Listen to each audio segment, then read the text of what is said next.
All right, guys, welcome back to another episode of the Hammer and Chisel Performance Podcast. I'm your host, John Heck. I know some of you are getting tired of hearing this, but before I dive into this conversation, I just want to give a quick shout out to the sponsors of the podcast, Troponin Supplements. Again, just great gym apparel, whether it's the sleeveless bodybuilding jersey, the hats. Check out their clothing line, but then, of course, check out the supplements. They're the best on the market, in my opinion. I've never been a brand guy. This is the first and only brand I've truly aligned myself with. I know the owner, Justin Harris. He's a friend and a colleague, and he's just formulated some great products out there. And you guys have heard me say it a million times. The one that I love and I take before every podcast is the ATP product. 300 milligrams of caffeine and a powerful nootropic that just gives me a boost of mood, focus, kind of sharpens the memory a little bit, and then just sort of like the limitless pill for me. I can just have a little bit of a better open-minded conversation, I feel like. And then I might just cap it off with a Zen, not a sponsor. I wish they were. But are you a stimulant guy? Before I even introduce you, are you a stimulant? I feel like you're not. Oh, get the hell out of here. No, I ride or die on stims. Like my only ice is stimulants, honestly. I don't really booze. Don't smoke, don't do anything like that. I'll do some stogies, but yeah, I fell in love with the nicotine pills initially in Houston, trying to stay awake in meetings kind of thing. That never hit it. Yeah, so like the lozenges. So like basically like Nicorette patches, but they started coming out in mint form.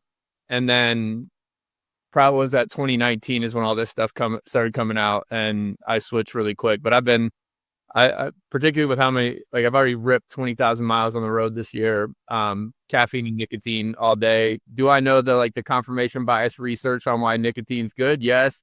Do I use it in said dosage? No. And Right. but I'm a big fan. And if as far as the rationalization of logic, if my only vice is stims, I don't think I'm going to be massively underperforming anywhere. No, I couldn't agree more. Well, anyway, I should go ahead and introduce my guest here. We talked a little bit about this off the air. I always just sort of give a short introduction for my guest, rattle off some of their accomplishments, what they do, etc. And I was thinking, I was like, geez, I don't really know exactly how to consolidate a fair introduction for you. I don't want to just pigeonhole you as the breathwork guy. There's a lot of depths to you and what you do. So I'll defer the introduction to you, Brian Peters. Yeah, well, one, I appreciate you having me on, and I like the subs you're pumping as well. I've always been a big ATP caffeine combo guy, but in general, about football background, I was lucky enough to scrape through a couple other leagues like Arena, UFL, CFL before I got to do 4 years in the NFL with the Houston Texans. We obviously didn't collide there, but I was always through that journeyman, like ridiculous saga of a football career I had good doctors in my corner like Eric Serrano, but I always was in my head chasing edges. I was trying new subs, training formats, diets, sleep hygiene, literally anything and everything I could, because that was part of my confidence to step on the field knowing I had an advantage. And so one of the advantages I found while I was playing was the breath world. I found it in the wrong ways, but it ended up still being a lever for performance. And then I've eventually, as I was finishing up my career, I found good breath coaches to kind of direct the rabbit holes, and I began coaching even before I retired they got kicked off the bus in the NFL. But I also found different practices in the sauna and ice world, and immediately started coaching breath and mental skills. Probably within like full time within like 3 months of finishing up in 19, and now it's part of my world. But it's to your point, like a lot of people pigeonhole me as the breath guy, but if you start to look into that world, which is why I'm kind of combative a little bit with the breath world, is that like you can't just do that and stop there. It's really hard. Like once you start understanding the physiology of the breath and or roots to it, like you can think yourself into bad physiology and breathing patterns, but also just uncoached and or unconscious physiology and breathing patterns can influence psychology. So you need to have defense on both ends of the spectrum. So I got really heavy into sports psych, and I'm going back to school right now for applied psych. And it seems to be like an entire system that has come that was rooted in breath. So it's mental skills. And then you can't really talk about breathing unless you talk about breathing while you sleep. So sleep hygiene's always like high on my coaching chart in the realm of like one-on-one athletes and now presentations. So yeah, I'm kind of a man of many hats, but the goal is just to optimize and improve human performance. Yeah, I think when I was a player, I would have benefited from a lot of this. I actually saw a sports psychologist when I was playing at UNC. During my senior year, I developed just such an anxiety around playing, and I can trace it back to the single event where it started. It was my redshirt freshman year. I was starting at right tackle, and I was going against an elite pass rusher from Georgia Tech. His name Jeremiah Tachu. He was a second round draft pick. But anyway, we were down. We threw a 70-yard deep ball touchdown pass, and he had beat me on the pass rush, and I held him.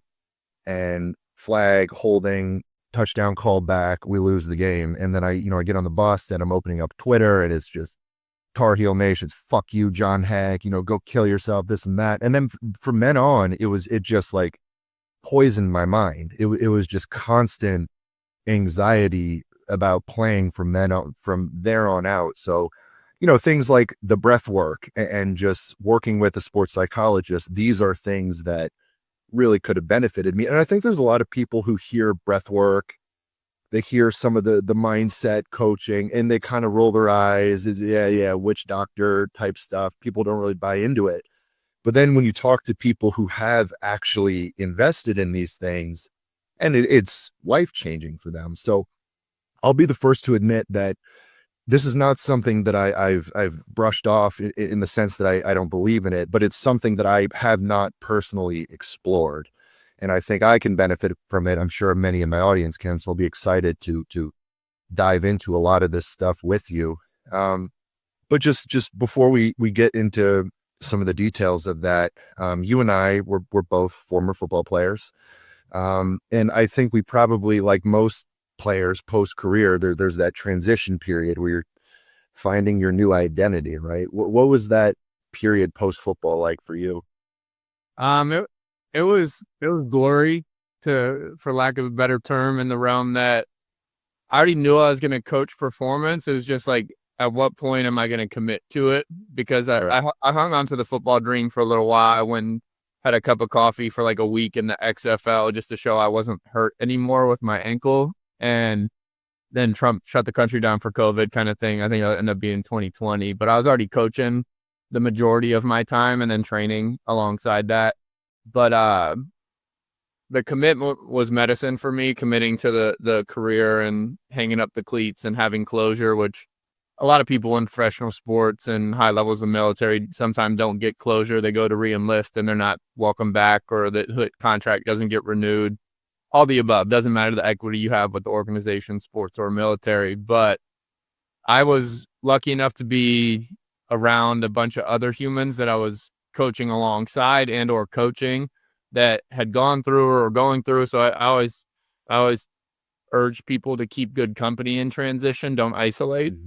And then I've developed my own coaching perspectives on what I did and how I did it, but also just like a mental framework to help any transition in life, because particularly when you change jobs or change organizations, it's always been invigorating for me to go team to team, because you get to reset, eval systems, eval habits, eval people you're around and interact with. And I don't think people get excited about the big changes, particularly because it's like, oh, go back to the bottom of the mountain concept, as opposed to like, what did football give us? Football gave us a fuck ton. It gave us our financial income, our camaraderie, 52 people of like mind and high motivation, great environment for competition.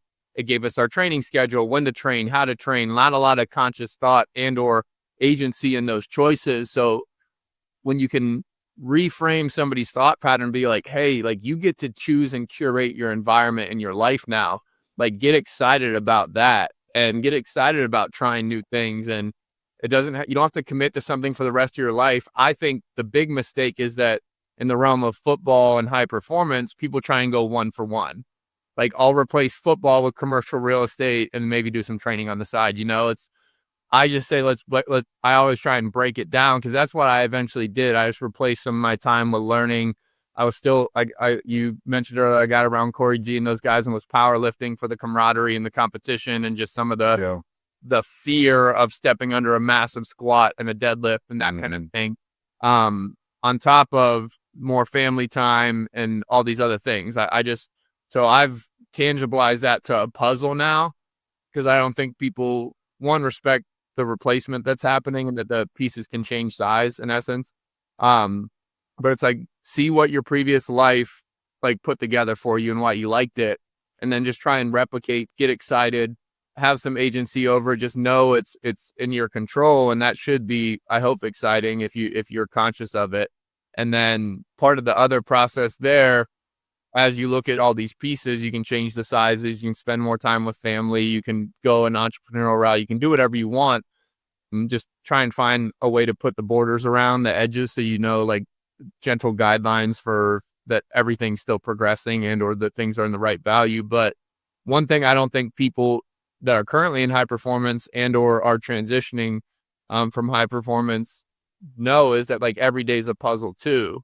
There's no arriving, there's no complacency, there's no when I get this much money or X, Y, and Z. It's just like, okay, every day is a puzzle. And I think the better the habits, the better the behavior, the better life philosophy, it'll eventually go from a 5,000 piece puzzle to 530 and like so on and so forth. That's why you create habits and behaviors, develop community and culture, and spend time with your people, because I think everything always comes down to like the only rule that matters is that like where you spend your time is where you see results. So when you start, so in the simplicity of that, it's just like you have agency over your life, regardless of the titles you transition through. And so like, and again, I think most people just suffer from perspective too. All my suffering comes from perspective or lack thereof, So in that realm, I try and coach it, make fun of people's stress, make sure they understand the contract, that they picked up all their stress. Like they were all choices, conscious or unconscious. So it's like, okay, let's take some agency. Let's take some what's Jocko's book called, extreme ownership over the lifestyle that we have now. And let's find a way to make it exciting, because at the end of the day, kind of one of my little background taglines is just breathe, you're going to die, So find a way to enjoy the process, and not like, even in football, like I joke with my guys, or hockey or whatever, like the game of football was made by a bunch of drunks up in Canton, Ohio. Like it wasn't built to be this stress ball of a like produce now or die or fear or stress. It's just everything was built to be enjoyable. And like the goal is obviously, I think the root of happiness is to progress and grow in some way, shape, or form. And if we kind of just like look at life for what it is, look at football for what it is, it gets more controllable to roll with the punches, and more enjoyable for performance, and understanding that all that is really just an expression of self anyways. It's not some black or white produce or get cut kind of world. And it's just like, okay, how do you find enjoyment in the game, in your life, in your routines, in your people? And then it's just like, okay, we can manage this, because again, you're going to die and nobody's going to remember your name anyways. So I think all that stuff, all those perspectives help. But I think the puzzle is one of like the easier things to help guys transition. It's just like, okay, why are you not feeling like you did here? Well, you're missing a lot of pieces of the puzzle. You isolated yourself. You're not moving. You stop loving on your humans, and all these things just start to curtail together into whatever these negative thoughts, depression, or this stagnant fear-based decision-making point. Yeah. I'm sure we both have many teammates who we've seen in their post-career transition. They're kind of lost, right? The guys who they don't really know what plan B is when ball's done. And then they're kind of in this stagnant, depressed time of their life. And it seems like a lot of guys don't have a purpose when they get out of football, right? Football's always been their purpose. Now, I was fortunate in that I always knew I wanted to go into strength and conditioning. I knew what my passions were and my purpose was outside of football. In fact, those passions and that purpose started to overtake my love for football. So, I left the game by choice and got right into what I wanted to do. What would you say to some guys who they don't know what they're passionate about when they're leaving athletics, right? Do you think it's important to have a passion and a purpose to sort of facilitate the things you're talking about? Because, some guys, they get out, they go into whatever, a 9 to 5 that they have some connection to. They don't love it. It's not their calling, their purpose. And maybe it's not as easy to find a good perspective towards that situation that they can thrive in. Yeah, well, I think it's the perspective that's a problem because there's so much notoriety and we spend our entire life looking up to the sport of football or whatever sport or thing we're doing. So it's just, okay, life's, again, it's not that, I don't think it's that serious, but I think, because even with my business humans, I think is always a super fun conversation because when you step back and look at it, why are you excited about selling software, or why are you selling software in general, or any logistics job or anything? I don't think it really matters what you do as long as you do something. And I think it's the perspective that if you want a meaningful life, just make everything meaningful, put meaning to why you're doing whatever you're doing. And that's meaning in how you treat people at the job. Who cares what the job is? But I think the problem with guys when they get out is they just don't take shots anymore. And that was, and because they had the path for shots and they had feedback loop to stay on the path towards football. But now it's there's an endless amount of directions. It's cognitive dissonance. It's a bunch of problems all rolled into one. But I think, I do think guys should be careful at what you get good at next. But there is that stagnation period where they just don't take any shots and fear and negativity creep up, where it's, I think, just taking shots to hear the gun go off is medicinal for guys in the realm that and time's always a variable too, but if you do something for a year and it's not for you, that's not time wasted.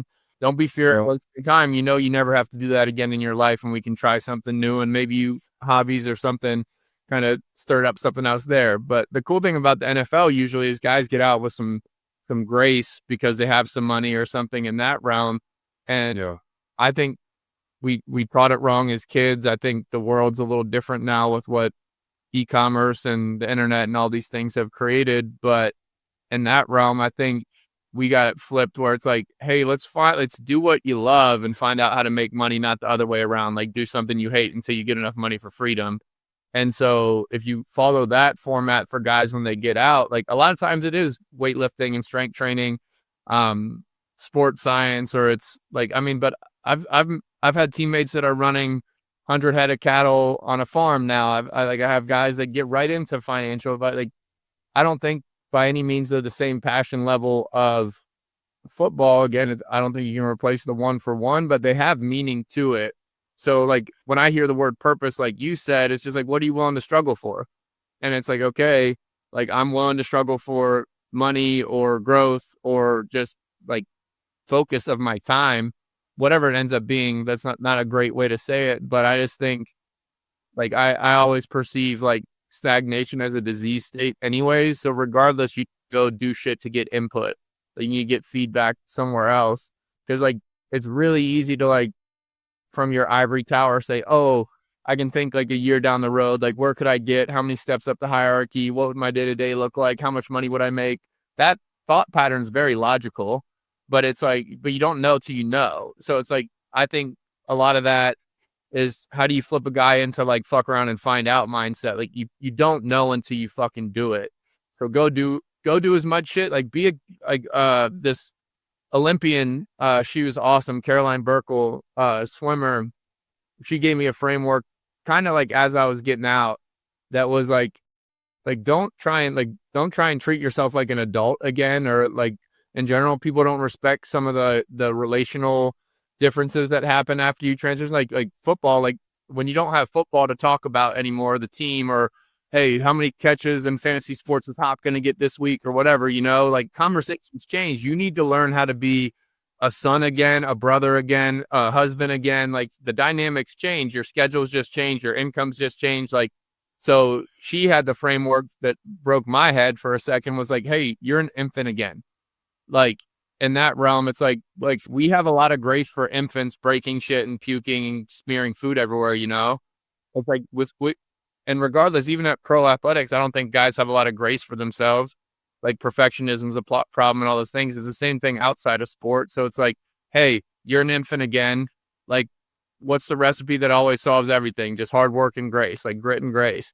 So find things you want to work at, have some grace for sucking for a while because you're starting new, you're starting in a whole nother environment or with new dynamics, and like just keep it pushing. But like sitting there and trying to make the perfect play at something new that you don't know anything about and or like don't understand the repercussions in your entire life. They find a way to find some meaning in what you're doing regardless. How you talk to people, how you treat people, how you train, how you move, you know?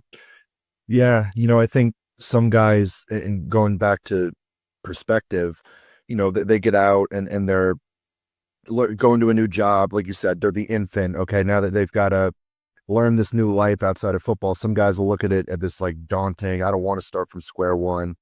Whereas you can shift your perspective to, I've got this new challenge, like, and let that kind of light a fire under your ass. Like, I've got the ability to learn a new trick, learn a new skill, push myself and be pushed again.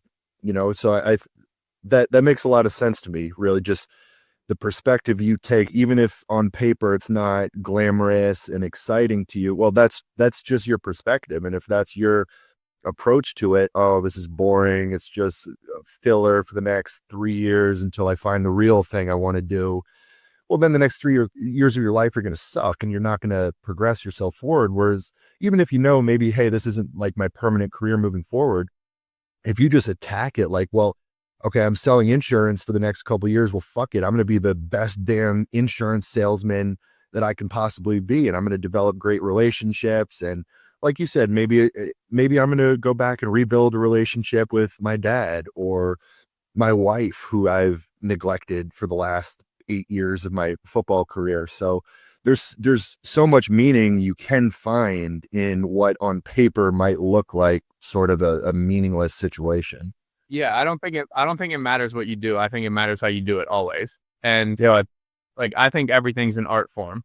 Like in that realm, like football is just like an expression based performance art, in that realm. Same with sales, same with the negotiation, same with whatever the hell in that realm. But just because we skipped it, and it's kind of like one of the more like pillars of how I coach transition is like there's always the mistake. And I read a book at a really good time in my transition called Awareness by Anthony DeMello.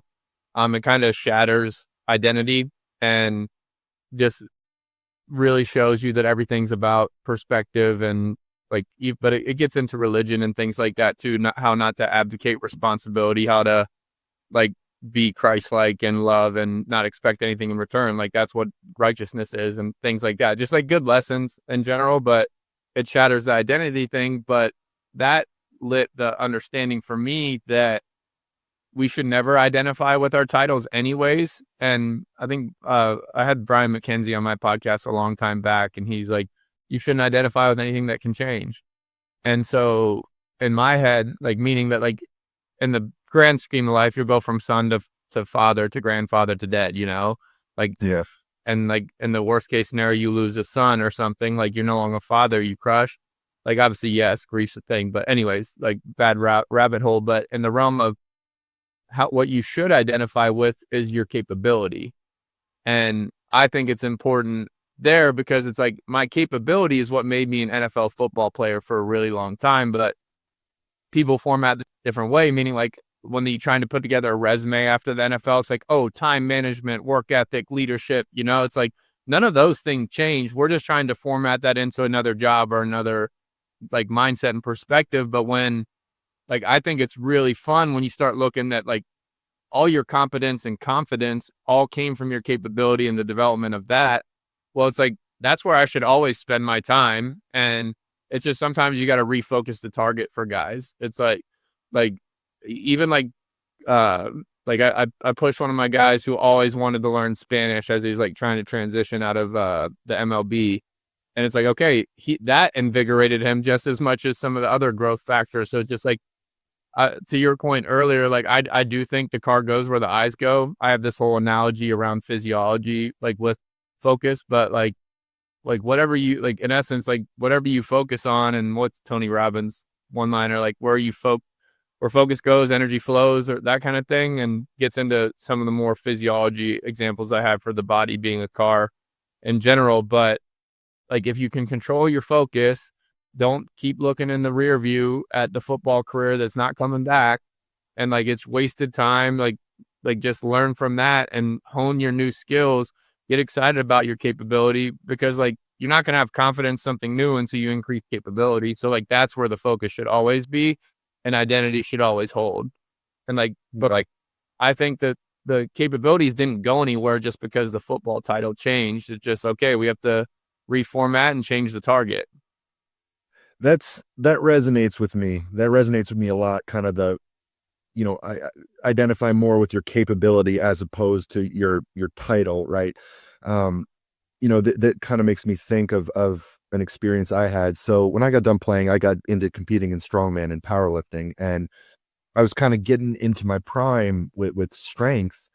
And then I had a bad injury. I had a severe nerve injury, and I had a full year where I couldn't even, not only could I not compete, but I really could barely lift. And in the early stages of that, I felt like I had lost my identity. I was like, I'm supposed to be the strong guy, right? I'm the elite strongman competitor.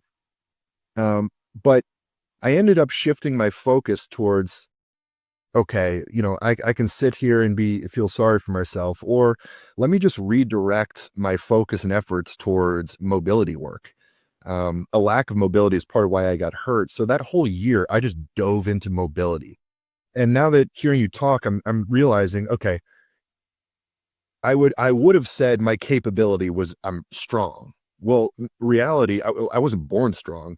It's the capability of being willing to commit consistency and discipline and just fucking grind with training that allowed me to be strong. And I took that same capability and applied it to mobility work. I was like, I'm just going to be the most mobile human being that I can possibly be. And I focused on that for a year. It was a new challenge for me. And I was super consistent with it day in and day out. And then suddenly I just, a lot of my issues started resolving themselves in time off. And then this just increased ranges of motion and healthier tissues and joints. And then I was able to get back and get back to heavy training and hard lifting. So I really like that perspective, more about the capability than the titles. That's cool. But that's juicy to me, meaning because it's a mental skill, and like, dude, because people try and tangibilize mental skills a lot, and I try and put form and shape to everything. And so in the realm of like that mental skill, one of my kind of like go-to deals is like, because it's like, how do you tangibilize like your capability of, again, leadership, discipline, hard work, whatever, like those are hard enough by themselves. But particularly when you start looking at like your kind of inventory of your capabilities as an athlete, particularly at the strongman phase of your life, it's like, I just try and flip it in the realm of like, remember that stupid game at the carnival where you have like the horses and you spray water in the hole? Yeah. Yeah. Well, it's like, okay, well, here, your strength was all the way about to cross the finish line and mobility was back here. So now it's like, okay, I need to spray more water, which is just time and this deal. And then now it's like, okay, how do I maintain all my capabilities with conscious awareness and or not basically put all my eggs in one basket too? And like, that's part of like the mental skills coaching world, is compartmentalizing and making sure that like, if one thing gets taken away, you're not crushed. Because like, I think that's also the root of mental toughness, is like, what does it take to break you? Injury breaks a lot of people, athletes' careers, like that kind of thing, because they don't just lose like their skill for 8 months. Like, it breaks their confidence. Like obviously proprioception and all like the comeback stuff takes time, but it's interesting in my head what breaks people. That's always been something that's been curious, and particularly with myself too. So I think the mental skills help people move past some of these breaking points they previously didn't understand, because they didn't have the ability to refocus on something else, because this is all they knew. All the more for like the focus on the capabilities. And I think the more conscious you keep people of their breaking points, you can get them to grow and keep those farther and farther away. So maybe their career extends, or their like not just sports, but whatever level of fitness they keep in their life stays high. Yeah, no, that's interesting. And I've always been scared of that concept of not getting overly attached to one thing or one identity, because if that gets taken away, like you said, if you put all of your eggs in that basket, then you can find yourself in a bad spot. If you're the athlete, you get hurt, now you can't do your sport, or you put all your eggs in the basket of this one job title, and you get fired, or whatever, the company goes under or something like that. You've got to have something that you can redirect your focus and your passion towards. I think, like, for me, if as long as I have something that challenges me that I can chase to get better at, right? Whether it's the mobility example, there was a year in my life where I was, well, actually recently I was coaching at the University of Troy, and we're out in the middle of nowhere, Alabama, and there's just nothing to do. And I really just dove into fishing, and I was like, I need a hobby. Like, I need something to, like, put some constructive energy into. Otherwise I'm sitting at the house. My wife and I were watching Netflix. And so I just, like, dove into fishing, and just having that thing, like, then I'm on fishing YouTube. I'm learning more. I'm trying out different reels, trying out all these different, I'm driving 2 hours to go try a new fishing hole. And, like, that gave me some hope. Like, okay, there are things outside of what I'm currently doing that I can find passion in. It reaffirmed, okay, as long as there's something that I can challenge myself and chase after to get better at, I'm going to be okay, because I've got the capability of putting in consistency and effort into getting better at something. Yeah, dude, it's like, again, it's just a lack of perspective that keeps guys that stagnant. And like, I go through phases of that myself in general, but it's why you always see guys kind of gravitate toward, like, I did powerlifting, but a lot of people go jujitsu, particularly military, but a lot of football guys. I started jujitsu right after I was kind of done last year with Cush and Arian Foster.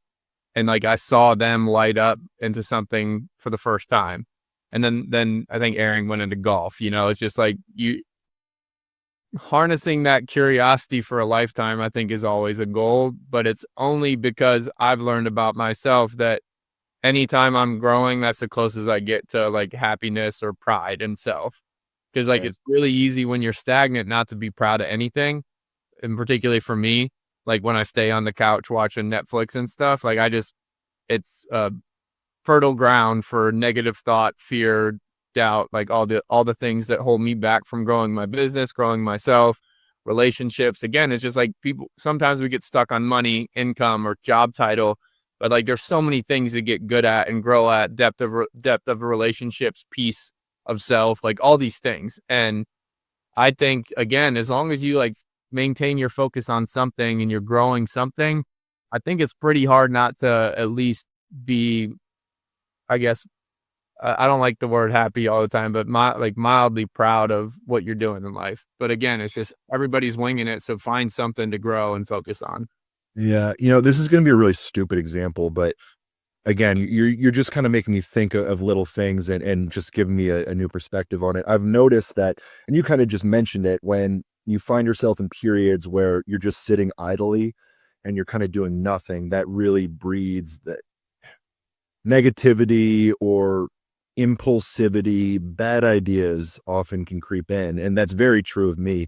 I've noticed one thing with me, and this is going to sound kind of stupid, but when I am consistently doing my dishes, I'm in a good place. Versus if I find myself in periods of time where my sink is just getting full of dishes, and I get this, like, I'll do it tomorrow, like, whatever, I'm going to smoke a joint and just chill tonight. That version of me is way worse than the version who gets into the rhythm of doing dishes every night. Because when I'm doing the dishes, it sort of adds this just little bit of structure to the end of my night. I'm winding down, I'm doing something productive, I'm listening to a podcast, and then I finish my night. I've got a clean kitchen, and just everything in my life is better. And it's just this little thing that just triggers this cascade of productivity in me. Versus when I'm not doing my dishes, I'm sitting around, fucking around, and I'm wading into unproductive and destructive territory.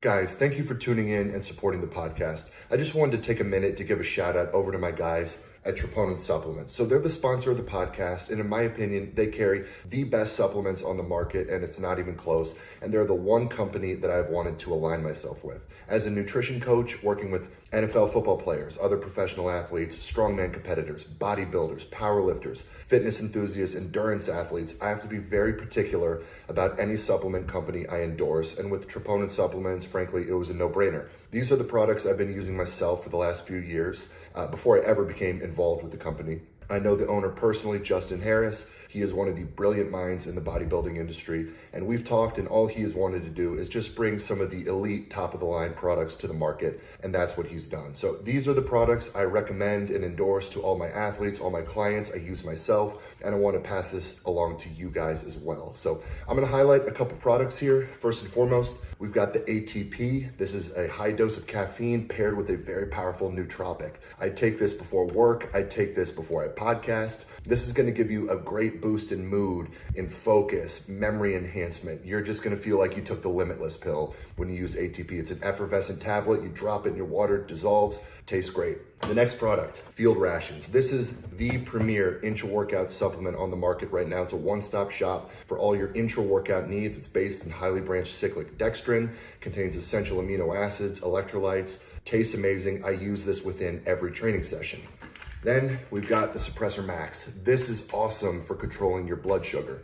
It's got a high dose of berberine, but then has complementary ingredients that are going to keep the berberine bioavailable and stay in your system longer. This is the best blood sugar product on the market. If you're bulking, if you're eating a ton of food, if you're using a cheat meal, this is a great product for you. And then finally, I love this one. I've always had sleep issues. Hit the Rack. This is one of the best sleep products I've ever tried. I use it about 30 minutes before bed most nights, and this has been the one supplement that has actually helped me fall asleep and stay asleep. And then of course, we got the Troponin T logo bodybuilding jersey and the hat. We've got great apparel on the site. So guys, check out Troponin supplements. You can find the link in the show notes, in the bio, or you can simply just Google Troponin supplements. Use code HECK, capital HECK, at checkout for a discount. Check them out, guys. These are some of the best products on the market. Yeah, dude, that's the dishes hits home with me for sure. That's one of my cruxes, I guess, one of my tripping points. But yeah, I don't think it takes a lot to generate like I always kind of view a day as like what's the floor and ceiling of a good day. And I think everybody always goes for the ceiling, in that realm. So it's like, okay, what's the floor? Like and like, it's even like the analogy of like a battery. It's like, if you really only got 60% battery today, 60% is 100%, in that realm. So it's like, okay, what's but let's have two markers now. Like, what's enough? Okay, if I move for 30 minutes, I read for whatever, I make these calls or return these emails, like what's your floor? And then we'll try and close the gap between the floor and the ceiling. We'll sit on the couch, the mental couch one day, like we'll keep moving up. But in that realm, it's just like, I think all that stuff is worth your time, like worth the endeavor. It's the same as like making your bed. And so making your bed in my world is the cold tub. Like it's what's something you don't want to do that's productive and or hard or time consuming, whatever you're sacrificing, but you're sacrificing something, whether your comfort or your time. And so it's like all these things make sense to keep these rites of passage for good days, let alone like the edges of your puzzle is like, okay, if these things are done, it's still a day. And right. So I like stuff like that personally. Again, you have meaning to it. Like that's a capstone. That's a go to bed with peace, like kind of thing. Like, and everybody's different, but I think those things are way more important than some people put value to. And yeah. Yeah, the cold tub, that's an interesting one. I had this phase a couple years ago where every morning I'd start off my morning I'd wake up, first thing I'd do was just get into an ice cold shower for 60 seconds. And you've got that little moment before you step in where there's a voice in your head like, just don't do that. This is going to suck. Just skip it this morning. And just the ability to wake up, okay, the first thing you do is make a conscious decision to do a hard thing and do something you don't want to do. You step into the ice cold shower and just 60 seconds of just brutal shock to the system. But then you get out and your body starts warming itself up from the inside out. It's just this amazing feeling. You're energized. It's way more energizing than any cup of coffee or stimulant. I mean, instantly in a better mood. But then there's just sort of this sense of accomplishment. Like, I just kicked off my day doing a hard thing, and day in and day out, just forcing myself to do that. And I was just thinking the other day, I need to get back to my cold showers. Just again, it just adds that little bit of consistency, that doing a hard thing, and then it pays off because I feel so good after I do it. Yeah, and I think again, like I call those things dominoes, but like in that realm, I also think people misperceive the cold and what it's for too. But in that realm, it's just like that's if the first domino falls, like momentum's like a powerful force in my day in particular. And I think a really important mental skill that you said with your dishes and the cold plunge, because like again, as somebody that's been in the cold plunge or cold shower a couple thousand times probably at this point, like there's always that anxiousness or that hesitancy in the thought pattern or delay or like, oh, I need to put on a good song before I get in and that kind of thing or whatever the hesitation is.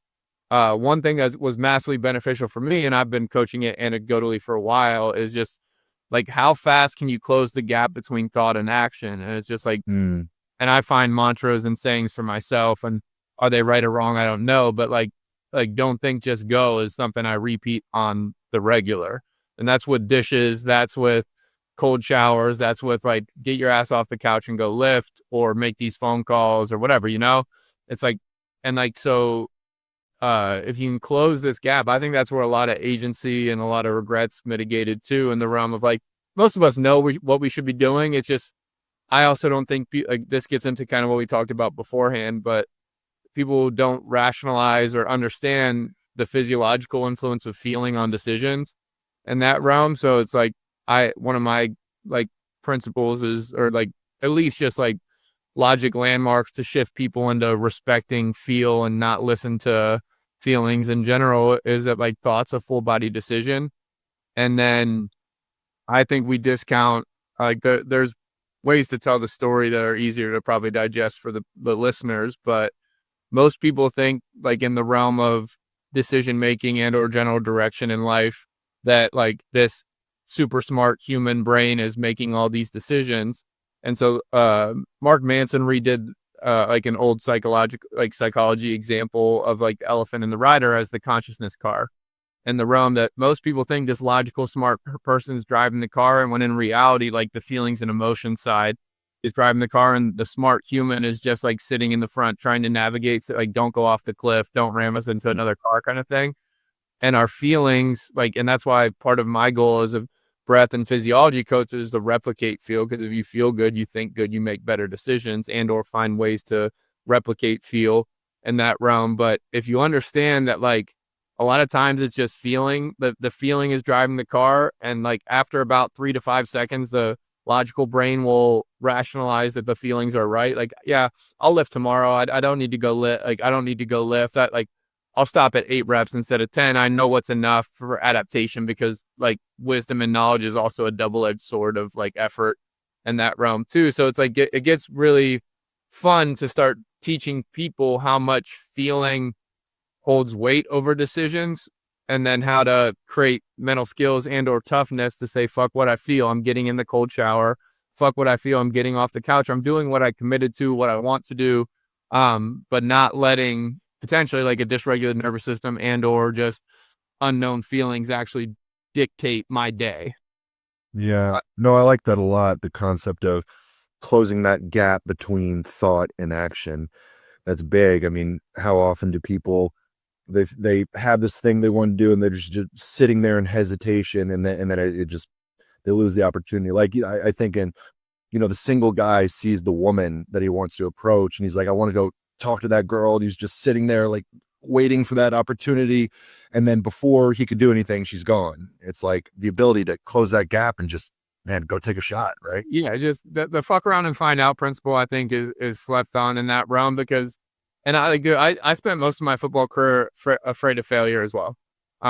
It took me a long time to develop just the awareness to like get out of my head and get into my body, and that was the trick for me in the realm. Part of what breathing, why I coach breathing now, is because it helped me get out of these states of like kind of like over arousal on the field and or fear and that kind of thing.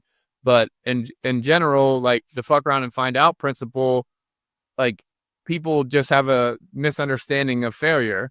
and or looking bad or public opinion or whatever it ends up being in that realm. Because like if a girl says no, it's just feedback. It's not indicative of your identity, who you are, your values, your character, anything like that. It's just like, oh, she doesn't like my muscle mass or whatever, it's it's whatever works, like plug A, B, and C thing. It doesn't matter. Like you're not for everybody. Your brain's not for everybody in the realm of the dating example, but it goes into to sport. It goes into career choice after football. It's just like not everything's for you, but you don't know until you fuck around and find out and get the feedback.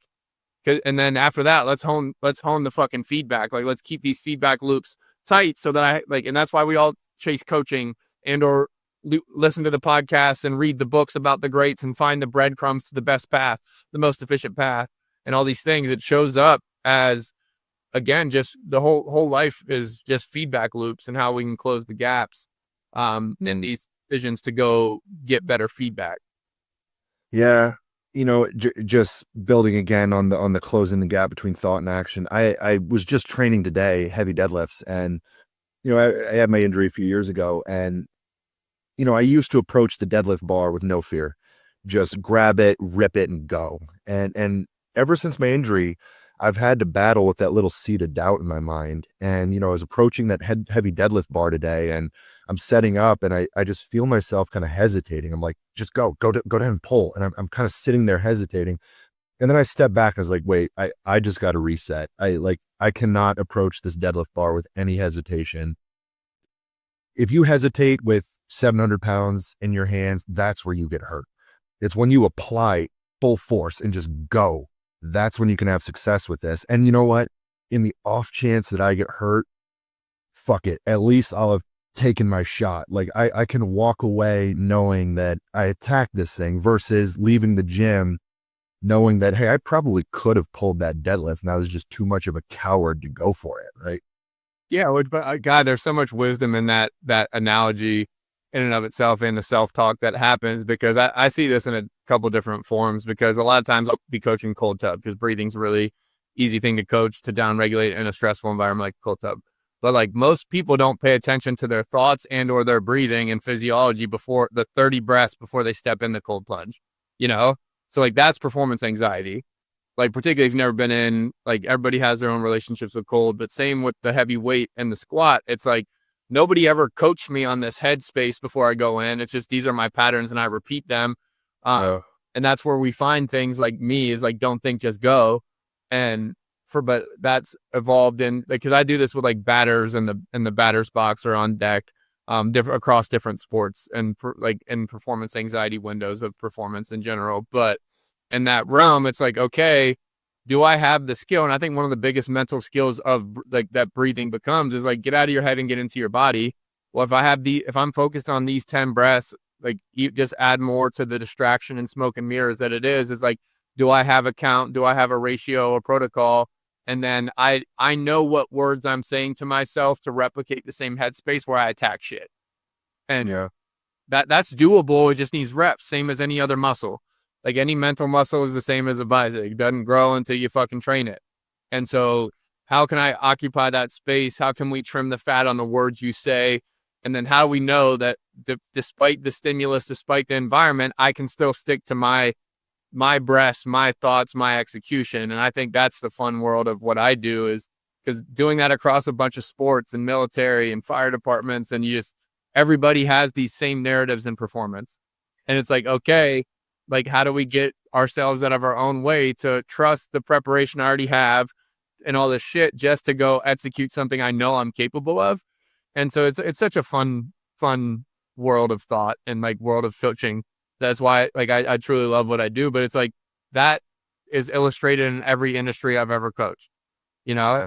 So it's fun just to like, okay, there's another rabbit hole, there's another horse to push forward. There's all these things that show up as like opportunities to, and we talked about it before the podcast, but like to breed consciousness where I didn't have it prior, Well, let's get into some of the breath work, because I'm very interested in this, and I think this is something that I can and should personally apply. But where do we begin talking about breath work? What are some of the basics? How does one get started? How does this provide benefit? How are you applying this with your clients? Yeah, so like I obviously I coach guys one-on-one, which is more in-depth assessments and those kind of things as far as like functional breathing patterns, but it all leans on education because I won't go crazy on some of the like the feedback and the tracking and the breathing world because I think a lot of it fixes itself with awareness and like the right education, the right input with the breath in that realm. So I teach like what best practices are. And now it's like you can be a victim of your physiology, you can take some agency and control back. Because it's like I think people complicate the breathing world, or as we talked about, they consider it too woo-woo or meditation or yoga or Wim Hof or whatever, when all those things are extremes of the breathing world when everybody's breathing all day long. And so, and then particularly the weird thing, like just a caveat, weird thing in the breathing world is that like I could take you through the wrong pattern, like basically the wrong thing for you and your nervous system right now. I can breathe you really fast, shallow, arousing, these things, and then also very slow. And the cool thing about the breath and how intertwined it is to the nervous system is that after both protocols, you're probably going to feel different and better. So it's easy to sell the breathing world to Gen Pop because if we can just change how you feel right now, that means, okay, I have this thing at all times. And really, it's not the best match for each person's system. And so a lot of the breathing world does come down to like one-on-one stuff a little bit. But in general, in generality, I think breathing's really simple. And because like wash away all the Daddy Huberman protocols and like all these meditation apps and like the Wim Hof and the spiritual healing breath and all this stuff, and look at the system for what it is. It's like 8 buttons of input. And if you understand what these buttons are doing, you'll be aware the next time you feel performance anxiety or fear or stress or exhaustion, whatever it ends up being, that like you have more capability and control over yourself and how you feel than you think. Because the breathing world's not hard. And why I educate alongside teaching this remote control that I use is that, okay, if I have more meaning to why I should be breathing like this, like it's more meaningful to me. And with enough education, you'll learn that every breath is helping or hurting your state. It's pushing the dial one way or the other. It's again influencing how you feel and how you think, and really everything in the body in some way, shape, or form. But so I view the world really simple. You get like input. So what hole you breathe in through, nose and mouth. Um, Obviously, like there's all these stories behind like why mouth breather is an insult in general, but there's 28 benefits to breathing in through the nose that people overlook, meaning like it cleans air, humidifies the air, warms the air, triggers like anatomically a little bit of a lower breath, triggers nitric oxide, which everybody in the strength conditioning community that gives a fuck knows that like nitric oxide's fucking awesome and pre-workout's awesome.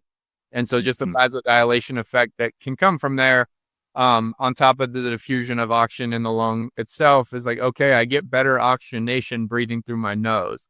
The nose is a smaller hole. It slows the breathing pattern a little bit. Like all these things start to push me towards like more parasympathetic rest, digest, recovery tones into the system. But it's just like anatomically, they're different for a reason. Like that's how you should be breathing at rest, through your nose. And this is why some of my work collides with sleep hygiene coaching, is because if you're not breathing right while you sleep, or you're not breathing right at rest, you're not going to breathe right in your stress. You don't get that luxury. You know, in the strength world, if you can't squat 135, the boys aren't putting 405 on your back. And so like, I don't think it's that big of an extreme, because I think all like athletes are the best compensators anyways, but all humans are alive. You know, it's like, they're not that bad, but there's just ways to push and control yourself into better feelings with better physiology that down the line turns into better sleep, better recovery, better HRV, lower resting heart rate. These inputs are important. And that's why, and particularly if you're like sleeping, breathing through your mouth, there is a light sympathetic tone that's telling you you're awake to some extent. And let alone the oral hygiene problems that happen, faster dehydration, like these things, like when the education's there, the reasons make sense why all us psychos use mouthpieces or mouth tape. If we can get that guarantee, it's harder for big bodies, particularly if people like, there's so many caveats in this world where it's not always like a one size fits all. Like, hey, this didn't work for me. A lot of people get discouraged, particularly big necks, big bodies, and or humans that once any intensity increases, they default to mouth breathing and never develop any friction or resistance into the nasal cavity and have space there, because nasal cavity is not just your nose, it's cheek to cheek, back and throat, the big space, if you keep using it through some light levels of intensity. So all these things start to collide, and that's just the inhale. And then most humans, doctors, that kind of thing, know respiratory sinus arrhythmia is very real. Inhale accelerates the heart to some extent, exhale decelerates. We see it in the yogas and everything but like, as you go through this remote control, you can see what buttons everybody in the breathing and meditation and Wim Hof world are pressing. Like in that realm where some of the Wim Hof spend more time on the inhale, so they're taking you up. And like hyperventilation has this whole effect in the body as well, as far as like vasoconstriction and dilation too. But like, well, exhale decelerates the heart rate and it's calming and parasympathetic. Well, okay, well, maybe that's why in yoga we extend the exhales, why a lot of the exhales are longer in the meditation apps, all these things. And so, okay, now I have 4 buttons. How I'm inhaling, for this all in reference to rest. The higher heart rate stuff's more fast happens now and like beneficial. That's what I coach for high performance. But now you get into like location of movement and volume. So you're addressing relative function, maybe impediments to like the rib cage expansion, things like that when you look at mobility. But if I can take full breaths, it gets us to, in essence, like the bottom and the most important part of the hierarchy, that pace trumps everything, fast and slow. So I have these 8 buttons now that, like, the breath world does not need to be complicated. If you are too agitated, anxious, slow your damn breathing. But most people don't have the awareness to stop, intervene, and breathe for 3 to 5 minutes.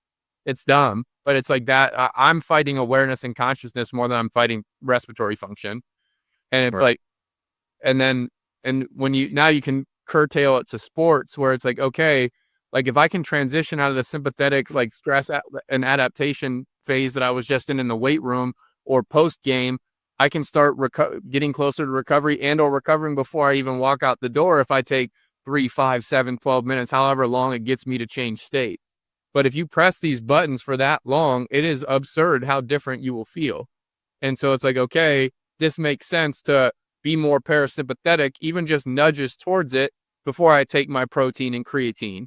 And then particularly like athletes sleeping after games, night games, adrenaline dumps, and like all these endorphins that happen. Like I used to struggle, whether we played at 1 or 7, doesn't matter. I struggled to sleep till 3 a.m. So I figured I could never sleep post game. Yeah. So it's like, okay, we need to start staircasing out of these stressors post game. When we get home, what's our night routine? How do we down reg? Like all these things. There's so much room for breathing interventions that are not complicated. They're balanced breathing, extended exhales, very simple thing. As long as you breathe slow, it's usually a win. And it's just like finding the logic and the meaning and enough education to get them to fucking do it, as anything of self-maintenance is with athletes and humans. It's like, you take care of yourself and protect your battery, that sleep is eventually getting us to, and or the recovery state that's going to, again, take us from stress, adapt, recover, and get that muscle we just broke down. And so I just think it's like a tool to transition through states of life and understand, if you don't like how you feel, you can change it. Maybe breathe in full through your nose, extend your exhales and slow it the fuck down. And now you have this system that's not rocket surgery by any means, but it is important. Like it's like simple and significant. And now there's ways to respiratory strength train and all these other things that are performance enhancing influences and PEDs, in my own opinion. That's how I found breathing doing the wrong thing, doing like free diving and respiratory strength and some Wim Hof. And I just saw it. Like I was lucky. Luke Richardson came into Houston when I was there in 17 maybe. And I was like, I was holding my breath for like 4.5 minutes at the time, doing a bunch of weird stuff. But he determined through FMS and NordBoard that we were physically unfit to run. So we didn't run for the first couple of weeks of OTAs. I don't know if Mike told you that story. But in general, once we got back to running, and we did a little bit of conditioning and stuff, I could hear everybody else breathing louder than me.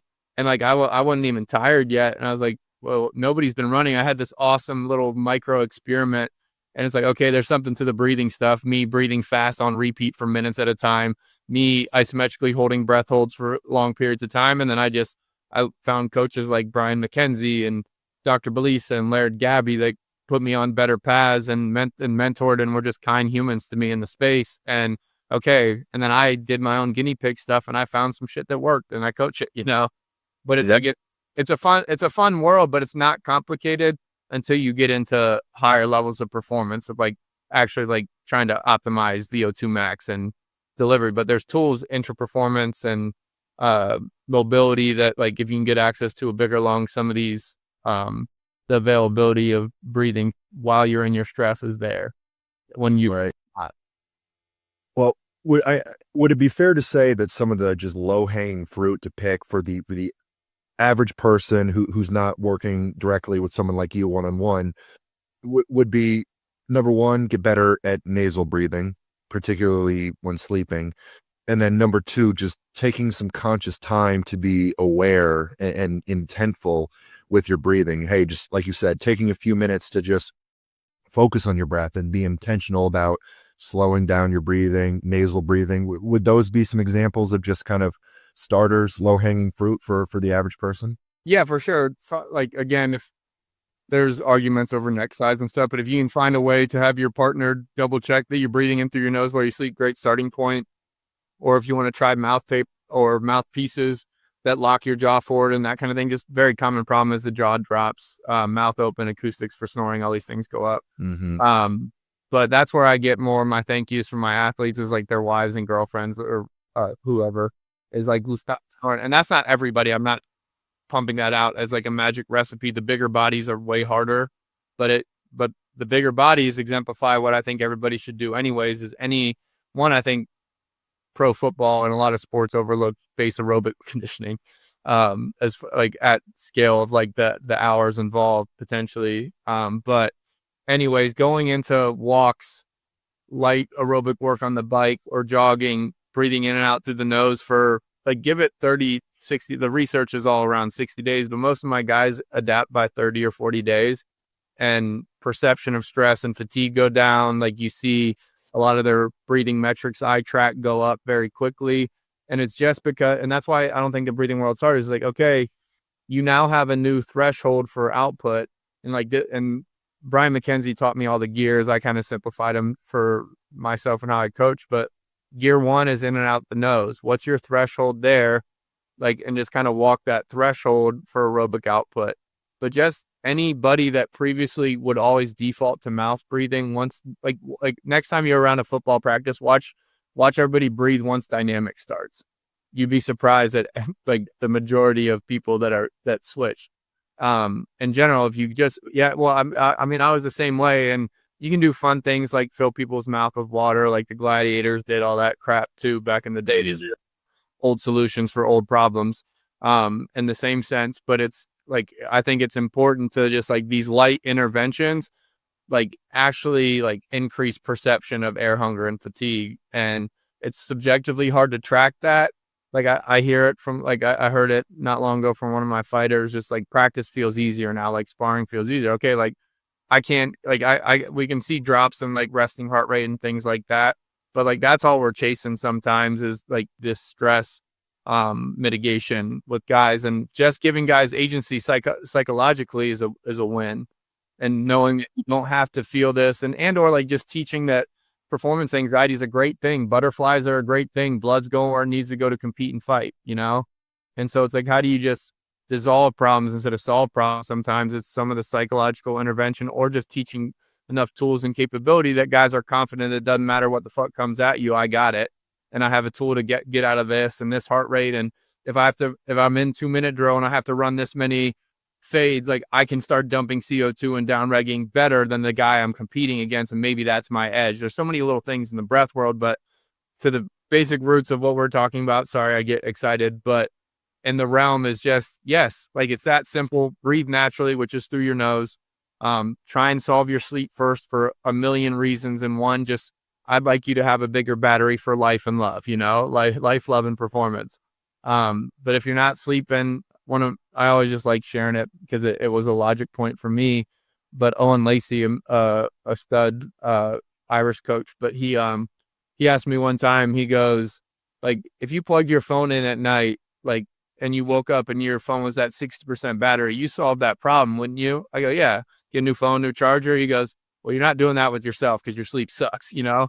And so it's like, okay, I need to start respecting how I feel in the morning, and can I improve and replicate? And so I think sleep really important, but in the realm of what I'm learning in psychology as well, like our normal, like our hedonic adaptation for like psychological set point is absurd what we can tolerate. Look at night shift workers, look at firefighters, look at professional athletes, look at you. It doesn't matter, but like normal becomes normal no matter what. But it's just like a lot of these are unconscious behaviors and environment and stuff stacked up over time where like, this is normal. This is maybe 100% or something, but not usually, it's not even close. And we have the feedback loops of the tech now where it's beneficial, but sometimes you got to loop the guys in, like sink the hook in them with tech where, okay, I can breathe your heart rate lower right now. Okay, we can breathe and change HRV a little bit. Like, it's like, okay, these are nudges, these are pushes towards it. And then now how does this become, it's kind of like the competency. I can't just delineate between competency, consciousness, scale. Like first you're unconsciously incompetent, and then you get some coaching and education, you're consciously competent. It's any skill we ever learn. And then the goal is to become consciously competent, and as the mastery of whatever skill we're trying to pursue is efficiency, so unconscious competence. Like, how do we start to create these very simple interventions that make you a good baseline breather, a functional breather, and a whole cascade of things and dominoes happen after that? That like I don't even have to coach most of the time because they just have a better foundation. And Right. most guys after my workshop, they'll take a couple tools, maybe a mobility thing, one way to like down reg, and then they go on their way and they just have tools. And that's what tools are for, is leverage. You know, I'm a big culprit of being a mouth breather a lot. Now I've always been bigger, 300 plus pounds of, got the bigger neck, but I'm pretty bad at nasal breathing. And I've tried a few times to, okay, I'm going to, go through this workout and just breathe through my nose. And I often find myself, I get to this point where the breathing becomes difficult, and it's sort of like this anxiety feeling, like you're kind of air starving or you're drowning almost. And then I just default back to mouth breathing. Is that something you would recommend? Hey, just like push through that, like kind of push through that discomfort. You're going to be fine. Do you have any tips to push through some of the challenges of adapting to nasal breathing? Yeah, for sure. Again, I experienced the same thing. I couldn't solve my sleep problem for a long time until I read Nick Littlehale's book Sleep, and there was like 2 sentences about mouth tape, but like my sleep scores jumped up. So like I'm like in all the pictures from my infancy, and I still, if I don't tape or wear a mouthpiece, I'll snore. And so again, it's like it's part of one of my frustration points that I haven't been able to fix that as a breathing coach, but it's just okay, I need this thing. I have a crutch. But anyways, in the realm of like where you get air hunger, everybody's different. And then also air hunger stimulates different responses of anxiety, whatever, of struggle, hard, whatever that perception is for different people. And so, yes, I'd like that can be a restrictor for you to like slow down. I also think just again, smaller hole, potentially more force going through that. It is like respiratory strength training, progressive overload, like the intensity becomes that lightly in that realm. But yeah, like I'd like to challenge you to get through a workout, but this is where there's a cool thing where my worlds collide is like, it takes a lot of focus and concentration, which is just in essence, a lot of people's benefit of meditation is focus and neuroplasticity training. Mind wanders, bring it back to the breath, the nasal breath. Same in meditations, mind wanders, bring it back to the count, bring it back to the sensation, bring it back to the breath, all types of things, depending on what meditation variants you're doing, or away from your thoughts, whatever you're trying to detach from. But in that realm, I think it's awesome focus training. The same reason I coach breathing and counting and the cold plunge is like, can you focus for 3 minutes? Like, I don't really like any short exposures are for the brain benefits anyways. Nothing like pain, inflammation. The goal is focus training and the tool of downreg. But in your realm, in reference to lip, yeah, the tool I would just find that threshold anyways and I would try and push through it. But like if it's also limiting your output in the weight room for what you want to get, I would just say make sure all the inhales are through the nose at that point, and then you can exhale however you want. Like exhale out. Right. Fine, that's gear 2 kind of concept. And it's like, okay, I can live there, but I want to still steal that strength of the inhale through the nose. And then that'll eventually catch up on both ends. But you do have to do a little bit of the work of time, nasal breathing through light aerobic or a morning ruck or whatever ends up working for you and your schedule. But again, it just most people don't try and do that for 30 days, and like that's where again I can send you research on those kind of windows, but really it's a collision of those two things of focus and or the respiratory strength, maybe some of the nasal cavity space you might get back with that friction on the membrane inside there too. The goal is to get some of that space back. And that's why some people can't do the mouth tape at night too. They just don't have the space or the strength.